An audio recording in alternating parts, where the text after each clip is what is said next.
Rich guys make me so wet. Marry rich. It's all that matters. The season finale of Gold Diggers of Liberty City is next week. Oh, Daddy! The competition gets stiff on CNT.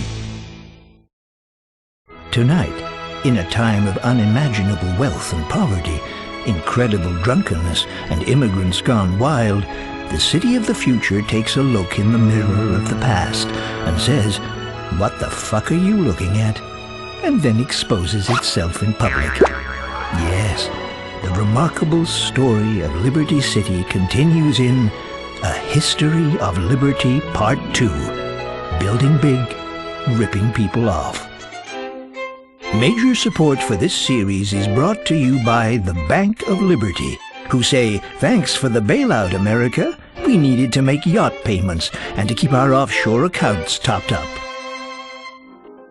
If you look at the faces that make up the palette of Liberty City today, literally millions of faces, of different hue and tone and hairiness, from all corners of the earth, seething with hate, raging with fear, boiling with anger at the high prices, corrupt police, and strippers with annoying Russian accents, then it can seem like not much has changed in Liberty City in 150 years. Still, they came in hordes to a place that hates you as soon as you arrive, and that attitude is what makes Liberty City the remarkably putrid yet insanely overpriced metropolis it is today.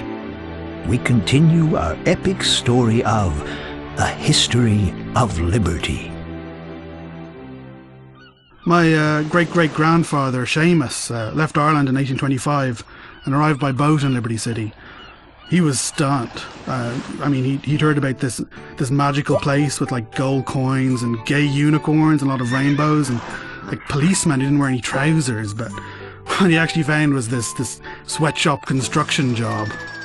In those days, things were very different, construction workers actually worked instead of drinking during lunch and setting up inflatable rats and sexually assaulting strangers. Nice tits! You're disgusting. By 1830, Liberty City was being flooded with Irish immigrants who were told that American girls were easy to get into bed when they heard a foreign accent. Yeah, it's true. The birds are easy. My family's lived in America for generations, and it's because of my pride and heritage and desperation for some kind of identity that I fake this accent all the time. Soon the trickle of Irish immigration became a flood. The Irish, who were so busy drinking and chasing rainbows and sleeping with midgets, forgot how to grow potatoes. A famine spread across the land. How do you mess up growing potatoes, for crying out loud? It's a tuber, for goodness sake. 1/8 of Ireland's population came to Liberty City in about, 15 minutes. Local businessmen loved it. Finally, they had found them a group of people they could pay less than they pay the blacks. It's about competition, a free market. Just like today, some people looked down on the Irish. Streets at night were full of ruffians. Riots broke out every evening.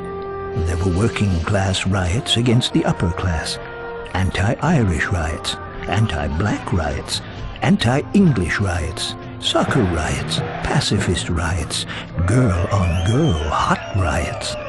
Before the invention of television, most people had nothing more interesting to do of an evening than setting fire to their neighbors.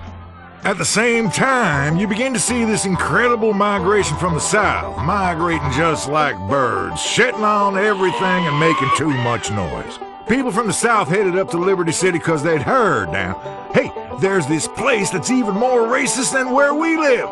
And you can go there and hate people from all over the world, freely and openly, like a true American. The energy of the city would break over you like a fat woman climaxing. A sweaty, heaving mass that cannot, and smelly underbelly screaming in your ear, drowning your soul. And afterwards you feel terrible about yourself and promise never to drink again, hoping no one saw the disgusting trollop you left the bar with. You going out, baby? To satisfy the carnal desires of the population, the city's first newspapers appeared in the late 1830s. Residents instantly demanded less political coverage, preferring stories of moral degeneracy, crime, sex, muggings, and especially rapes, which were always on page 3. The Liberty Tree published its first edition in 1835, and every time they would expose how dishonest politicians were robbing people blind, the public would criticize the media for institutional bias.